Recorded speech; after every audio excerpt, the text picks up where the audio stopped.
I was excited, not excited. When I heard the Chris Paul stuff where he threw a Halloween party or had a suite and this and that and people didn't show up, I really was excited to go on the pod and talk to you about that because I've been around NBA teams where there were a lot of different outings and players did different things. We did a Halloween party one year, you did this, that. So I know you have a lot of, obviously, personal experience where teams did these kinds of things. And it seemed like Chris Paul saw that the Clippers, their leader, Kawhi Leonard, was like a quiet guy out of the mix, not doing these team bonding things.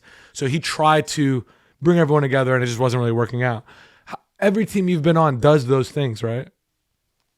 Yeah, it's a part of building chemistry. Championship teams do that. So, it's important to show face. Even if you don't want to go, if it's inconvenient. First off, he invited y'all to like a private suite at a Rams game. Like, come on, guys. You guys could have went to that. But it sounds on par. They said Brad Beal and only a couple other guys showed up. Like, it sounds about right. Kawhi ain't showing up. So that's a bigger picture, like the bigger problem over the last few years. There isn't that culture. There's zero culture there. He tried to set it and force it in his last year, and they didn't want it, they didn't accept it, and they got him out of there. It's bottom line. And then it just rubs people the wrong way with his success and history there as a Clipper. It is what it is. The writing's on the wall. So, it's unfortunate. It's unfortunate. Every team you've been on does these kinds of parties. Of course. And it's important to go. Yeah. Even when a guy has a charity event, he's giving away presents to the unfortunate at a Target or I pull up to that. You do, because it's supporting your teammates, supporting a cause. Whether it's a function, a team dinner, and you don't gotta go to all of them, but if Chris Paul's hosting something, you go. Guys, even if it's for a quarter or two and then you want to leave and go home, whatever. You don't got to stay the whole time. Just show face matters. Trust me, it mattered enough for them to remember it. Now, months and months later, that's a story. How's it a story? Because Chris brought it. Some but Chris or someone in his camp told, yeah, ain't nobody show up to his event. Ain't nobody show up to my event. That shit rubs people the wrong way. Generally makes me feel bad if you throw a party and no one goes. I don't like that. Yeah, it looks. That's why I don't celebrate my birthday. It's Chris. It's Chris Paul. You know what I mean? It's like, what? No one showed up to Chris's thing? So it's just it's strange to me, but it doesn't surprise me. There isn't a culture there. The Clippers, you talk about a team that you wouldn't want to, I don't know where they're going. The only reason I didn't name them, when you asked me a franchise, first off, I don't know if there is a franchise I wouldn't want to touch. I would love to be a president of any team. Of course. But if I had to choose a team that I feel like is farthest from a reset, yeah, it's probably Sac or some of these teams that might not have their picks, Phoenix, who traded all their picks away or something like that. I don't know. Even though they're decent right now, they don't have a lot of picks or future for foreseeable hope. You know what I mean? And when you look at the landscape of the NBA, the only reason I didn't put the Clippers on there is because their owner is just so willing. Steve will do anything to win and pay anybody to win. But culturally, they have, I don't know where they're at this point. I hate saying this because I'm a beloved Clipper, and they're hosting the All-Star game this year. Yeah, I got nothing but love for them, but it's yeah, I don't like the way they handled the Chris situation. I don't like the way they've handled multiple situations. To be quite honest, I don't like to handle my situation. I made that pretty clear. I don't know if that's a Lawrence Frank, or Ty Lue. Neither of them have gotten enough blame, in my opinion. I think Ty Lue's always blaming somebody else. Brother, you haven't done shit since you weren't coaching LeBron. When Ty Lue didn't get them over the hump, man. LeBron James got them over the hump. Draymond Green flailing and kicking someone in the nuts and being suspended got them over the hump. Ty Lue didn't win them a championship. No disrespect. Sorry. And I'm not saying Ty Lue's not a good coach, because he is. But he gets zero blame for whatever reason. He's been there forever. They haven't done shit. Lawrence Frank has run the team how he wants, and it's gone to where it's gone. And I don't know, man. I'm a little salty. And again, I'm not the biggest Chris fan. You know what I mean? I love Chris's game. I got respect for him. It's not like me and him are best friends, but I know what he's done for the franchise, and I just know what you do with a guy like that. Now, on the other end, if it's causing a lot, yeah, that's the way the business works, man. At some point, you got to be like, yo, you got to go. So some of this is like, Chris, you've been around long enough. You know better, though. So you're in year 20. You're not playing a lot. And you're starting stuff. Come on, fam. Starting stuff or hosting parties no one went to? I don't know. That's what starts it for a guy like him. Then after that, it's malicious. Yeah. Because he's like, I'm not saying he's competitive like that, bro. Like you have a couple parties, you wanted this, they're not giving it to you. Now you're stirring the pot a little bit.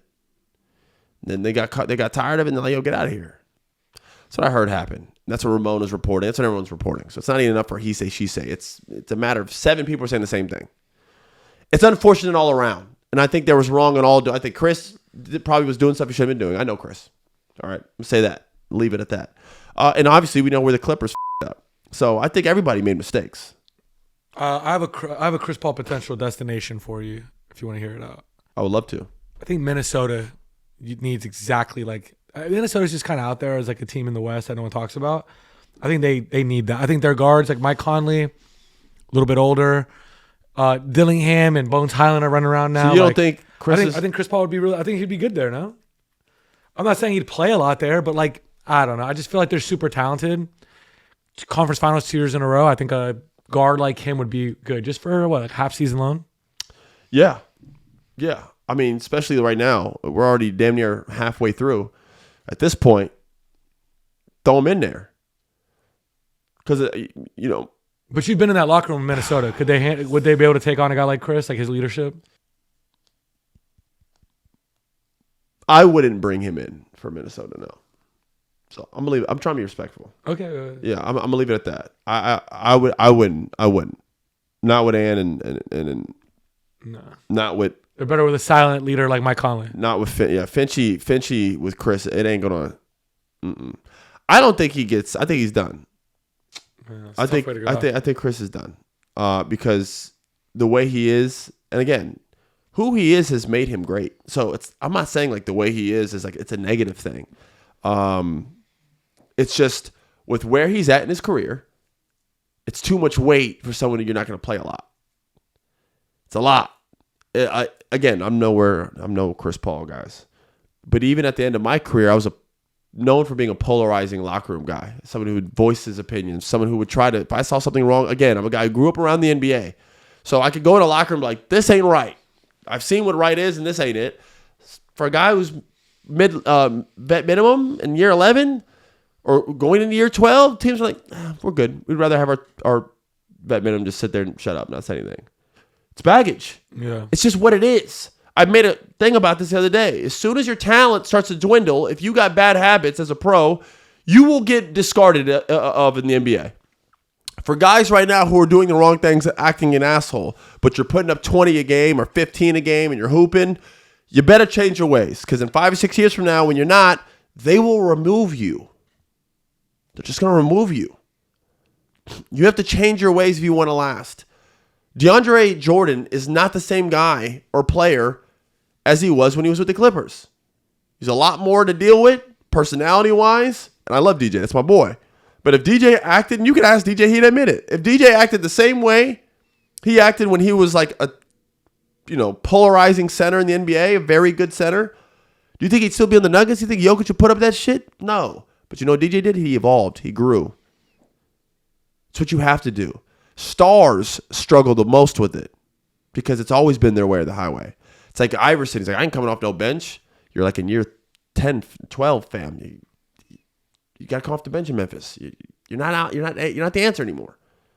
It was hard for him. Remember, Melo laughed. They labeled Melo for a couple of years. They really followed him. And it took Melo forever to try to get back. And then he proved that he could do it. But he had to humble him. You have to like go through that time period. Melo would be a great person to talk about this with. Hey, yo, P, you heard them? They said they're going to bring me off the bench. Like, bro, it's part of it. You have to do it. It's part of it. Remember, Chris came off the bench with the Warriors for a little bit. Didn't work. They got him out of there, bro. I'm just telling you. You know what I'm saying? So it's like, you got to know how to evolve and like go with the times, man. That father time is undefeated. Wade did it. Wade went with Bulls, Cleveland, back to Miami, played some, didn't play some. He was cool. Then he just gracefully retired. You got to do it that way. DJ's a guy who's like a more vet role. He's with Denver. Now he's in New Orleans doing a great job with Fears and Queen. He's just down there just doing the right thing, still getting an NBA check. He's not in there like spazzing in the locker room, throwing shit. The DJ I knew, yelling at coach. And again, it's not a bad way, but like when you're that star and you're playing a lot of minutes and like things can, you just can't act the same way when you're not a star anymore. If you're not playing 30-something minutes, you have to change the way you act because then you're just baggage for no reason. Yeah, it's like how do you if you're not playing, how do you affect winning? How do you Helping out affect the winning? People that are DeMarcus playing, Cousins and being was there the for same. them. DeMarcus Cousins with Denver was the same as it was with Sack. The problem is Sack DeMarcus didn't exist anymore. So the NBA was like, we're good. Now, and again, DeMarcus Cousins is actually like a great guy. He's a friend of mine. I f with DeMarcus. It's just a little shit. It'll get you out the league. It got him out. We got me out. It's going to get Chris out. It's how it works. The NBA don't care. It's just a what have you done for me lately league. It's actually, it's not even lately. It's what can you do for me in the future league. They don't even give a f if you had 40 last week. They want to know what are you going to do next week. Well, his upside's not there. Now all he cares about is upside.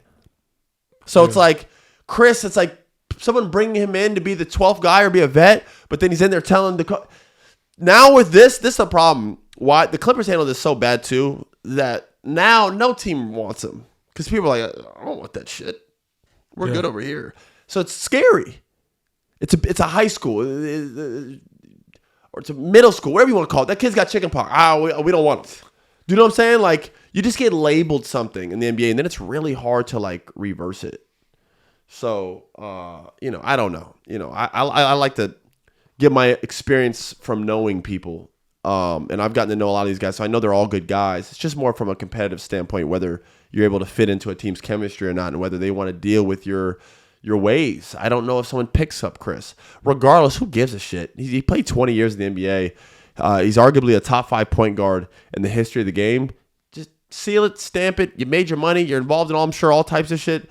Chris, go run something. Not go be that same competitive way and coaching or front office. I'm sure he'll be able to maneuver in one of those ways.